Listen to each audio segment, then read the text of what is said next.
Hi everyone, this is Dr. Paul Kerstetter. Today I'd like to walk you through one of Xilinx's key SERDES primitives, the ISERDESE3. This block is essential whenever you need to bring high-speed source synchronous serial data into your FPGA and convert it into clean, usable parallel data.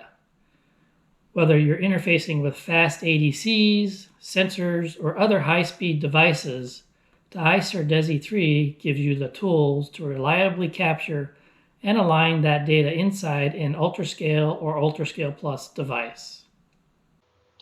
ISERDESE3 Xilinx Deserializer, a SERDES hardware block primitive in UltraScale and UltraScale Plus devices.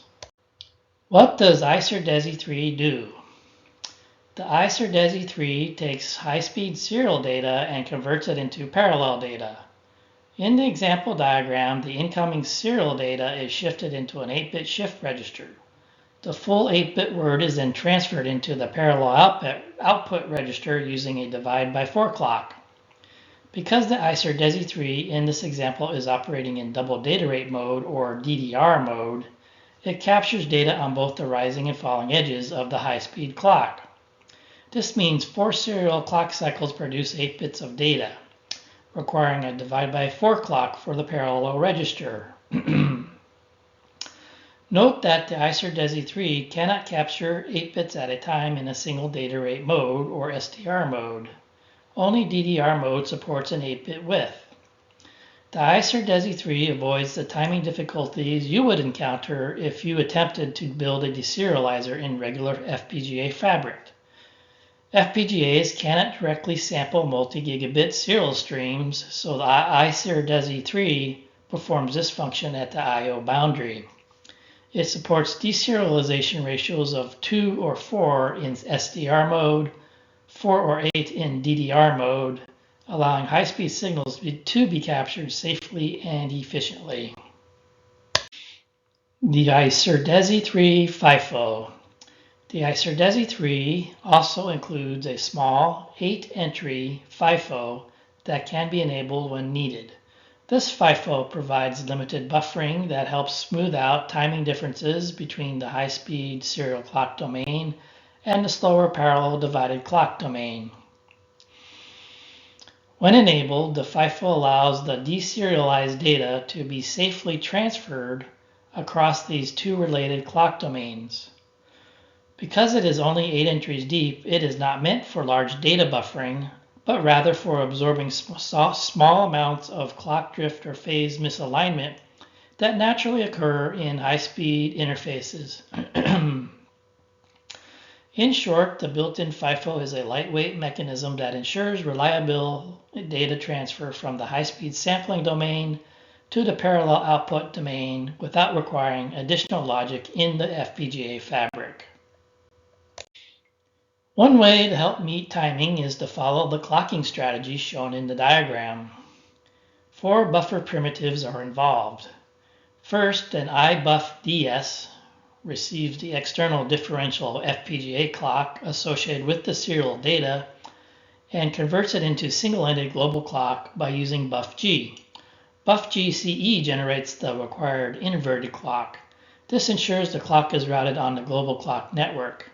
Next, the single-ended clock is divided by 4 using a buffGCE_div primitive. Because this is a DDR example, the divide by 4 clock produces the required 1:8 ratio between the serial input rate and the parallel output width. Differences between ISERDESE3 and the earlier ISERDESE2 include: number 1, no native BITSLIP input. The ISERDESE3 does not include a BITSLIP input for performing bit-slipping operations synchronous to the divided clock. In contrast, the ISERDESE2 has a built-in BITSLIP feature. If a BITSLIP operation is required with the ISERDESE3, it must be implemented externally using at least 2 8-bit registers and a multiplexer to effectively barrel shift the parallel output data. For more details, see Xilinx application note XAPP1208. If you're interested in learning more about BITSLIP in general, check out my video titled Bit Alignment and Bit Slipping in FPGAs. Number 2, shift in and shift out for cascading. The ISERDESE3 provides shift in and shift out pins which allow cascading two ISERDESE blocks to extend the deserialization width up to 14 bits. If you need parallel output widths or ratios that are not directly supported, you must use a gearbox to convert the parallel data to the desired width. A gearbox in FPGA design is a circuit that converts data between different parallel widths while maintaining the same overall bit rate. It is commonly used in high-speed serial interfaces when the deserialized data width does not match the width expected by downstream logic. The gearbox buffers incoming bits in a small register or FIFO and then repackages them into a new output width. For example, it can convert 8-bit deserialized data into 14-bit words. To operate correctly, the gearbox requires two clocks, one for the 8-bit input and a slower one for the 14-bit output, where f clock 14 equals f clock 8 times 8 divided by 14. The VHDL for this configuration is shown in the slide. Unlike ISERDESE2, ISERDESE3 primitive described in UG861 includes detailed timing information. In the DDR timing diagram, serial data is clocked in on clock, and after one full clock divide cycle, it appears on the parallel output queue. The documentation also illustrates the FIFO waveforms. An important detail to remember when using ISERDESE3 is that the least significant bit is captured first, followed later by the most significant bit. The FIFO is a small buffer with only 8 entries, and its latency can vary by up to one divided clock cycle. Next up, I'm going to give a Vivado demonstration. So see you in the Vivado demonstration. Hi everyone, here's the Vivado demonstration. In this demonstration, I go over some working ISERDESE3 primitive code. And if you want the code, it's available on GitHub. The link is in the description. So let's get started here. First of all, let's look at the top module for the ISERDESE3 primitive. And the very first thing that's important to note is that there's a library Unisim library is used, and that is where the primitive is defined. So you need to include that library in your code. Then we have the entity and the port. So these are all the inputs and outputs to the ISERDESE top module. In this case, we have a serial clock. Actually, in this case, we have data P and data N. This is the serial data, and it's a differential signal. And that differential signal, the data, is synchronous to the clock coming into the module, which is clock P and clock N. And again, we have another differential signal. And then there's a reset, an active low reset. And then there's a signal which is the parallel out signal, which represents the 8 bits of converted data from the serial data stream. So those are the inputs and outputs of the top module. These are where the signals are defined. First up, we have a IBuffDS, and it turns out that the ISERDESE3 primitive needs a single-ended data signal. So you have to convert a differential signal to single-ended using the IBuffDS if you happen to have differential data coming into the FPGA. Next up, if you remember our input, we had a differential clock, and we need to get that clock on the global clock network. And to do that, first we use an IBuffDS, and that'll convert the differential clock to a single-ended clock IBuff.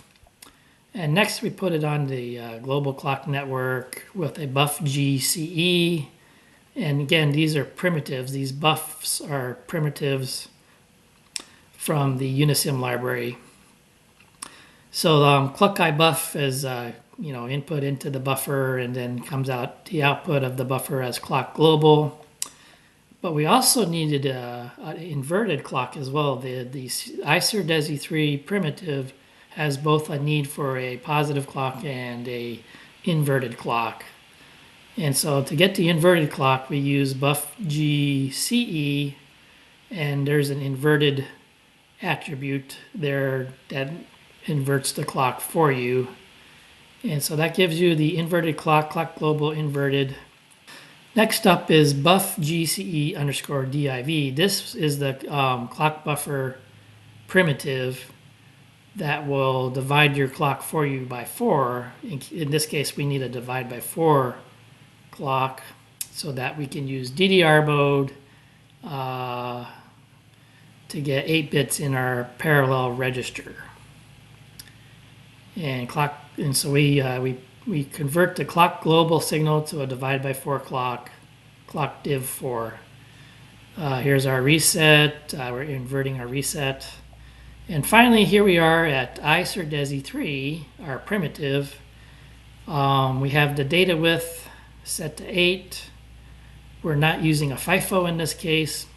Our clock is not inverted. Our reset is not inverted. And this is for an UltraScale Plus.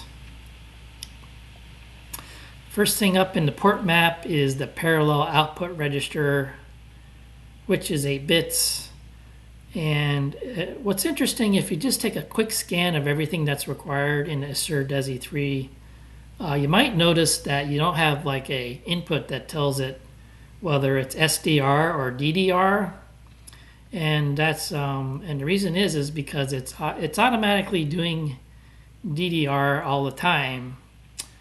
But if you want the SDR mode, then you have to pick out certain value or certain signals on the parallel bus. For example, in SDR mode for 4 bits, you might want to pick out Q out 0, 2, 4, and 6. But if you want the 8 bits for DDR mode, then you would use all 7 or all 8 of those bits in the parallel register. So that's an interesting feature of the ISERDESE3 primitive. And then here's the 2 clocks that are needed, the 2 serial clocks, high-speed serial clocks that are needed. We have the clock global and the inverted clock global. And then, of course, there's the divided by 4 clock. And then there's the serial data in, which is synchronous to the clock global and clock global inverted. And then there's a reset, and then there's some FIFO signals. We only need those if we're using the FIFO, and in this case we're not. And internal div clock is a reserved signal, so you don't do anything with that. And finally, the output register is wired to the output of the top module through this statement here. Okay, next let's go over to the test bench. So this is the test bench. These are the signals that are needed to be defined in the test bench. Most importantly, though, we have our clock period, which is 5 nanoseconds.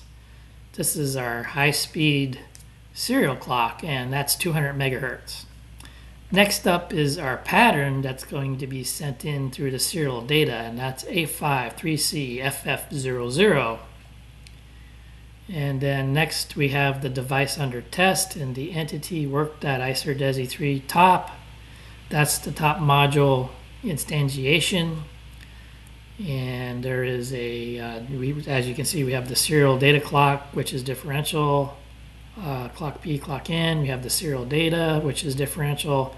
We have reset, and then we have parallel out, which is our 8 bits of parallel output data. So the next is the process for the clock. That's fairly straightforward. And then we have the divided down clock, which is a divide by 4 clock. You might want to ignore this comment here, which is incorrect. And then we have the reset. We wait for 100.5 nanoseconds before we release reset. And then we have the serial data stream process. And one of the most important things in this process is the wait for 100.5 nanoseconds. And what that does is that does the bit alignment in this code. I guess normally you wouldn't have a test bench to do your bit alignment for you. In the real world, you wouldn't, and so you would have to take care of that in the FPGA. But in this case, we have a fun little code snippet to play around with, so you can adjust the bit alignment by adjusting the wait for statement. And so that's about it. So the serial data stream will be sending, of course, is A53CFF00. Okay, this is the simulation of the top module being driven by the test bench. And the first two signals here are the differential data serial stream. As you can see, the data is repeated over and over again. So that's the data stream, which is serial data. Then we have our serial clock running at 200 megahertz. We have both a positive and negative clock. The next two signals are clock global and clock global inverted, and they are the buffered clock. Okay, and then the next signal is the divide by 4 clock, and this is the reset. We can see the reset is coming up, and then we have our parallel out data, and as expected, our parallel out data is the data that we are sending in the test bench, which is A53CFF00. Okay, that wraps it up for now. If you like this video, please like it and subscribe to the channel. Stay safe, and I'll see you in the next video.